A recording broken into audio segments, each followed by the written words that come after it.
Hey everyone, I wanted to share with you some stuff I got here from Anthony Carey and talk a little bit about our upcoming relationship and collaboration we're doing with Core-Tex.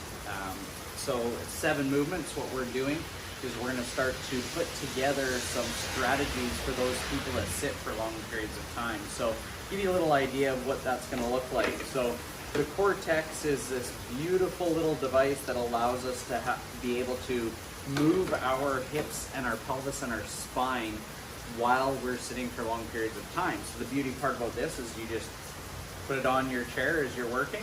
I'm here in the training studio, so I'm just going to set it on a plyo box here. And so while this is on my sitting box, I just want to take you through a couple things that I love doing with it.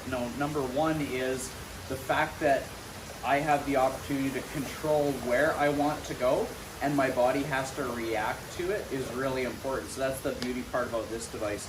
What I particularly love, because I'm someone that doesn't have a lot of space in their lower back, I've got some arthritis in my lower back, so what I love about it is how much space it creates in an authentic environment. So for example, if I want to work on my anterior and posterior tilt so I can free up some motion from my lumbosacral joint, I can control that by creating a little bit of motor learning, and this device just reacts with me and helps guide and aid my motion. So I'm doing that in the authentic environment, which is sitting.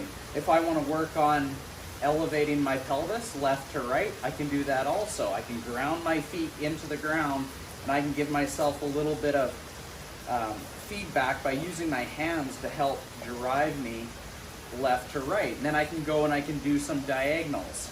So same idea, but combining a little bit of anterior lift when my pelvis comes here with some posterior depression of the opposite pelvis. So I can now play with more pelvic positions, whether I'm twisting and driving some internal rotation at the iliofemoral joint. I can get into some circles, so I get some circumduction around the lumbosacral joint and specifically around the lumbar joint. And then think of the reciprocal action that's happening up the spine. So because I'm bottom down, driving up from my feet and connecting it through my pelvis, I can now get some subtle motion happening at the thoracic spine. So we can go into all different patterns. We can go into different shapes, like I'm having to draw a square or a triangle, or maybe I have to try and do a bit of a figure 8. All these patterns are great for me to build awareness of what's going on in my pelvis and lumbosacral area. And then of course we can play with our arms. So I can pre-position my arms in certain spots so I don't get that tactile feedback, but now I hold it up here and I have to have much greater control with my deep intrinsic core muscles to help create that motion at the spine, and have to use my sitting bones as the thing that drives that motion. So pre-positioning the hands overhead so I can get the T-spine involved. I can try to be still here and drive that motion with the arms, and I should get a reciprocal reaction to the spine as this is going to continue to move underneath me. So we could pre-position it, and I could try and drive my pelvis around my arms in a pre-positioned environment, or I can pre-position my pelvis and drive my arms. So there's so many different things that we can do with this.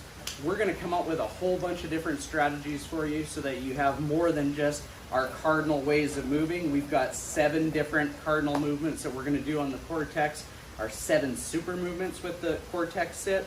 And then we're going to show you some really cool ways of how we can drive some motion in different ways to create more mobility at the T-spine, gamify it a little bit, have some fun with it, and create some really fun and neat strategies that I think you're going to love.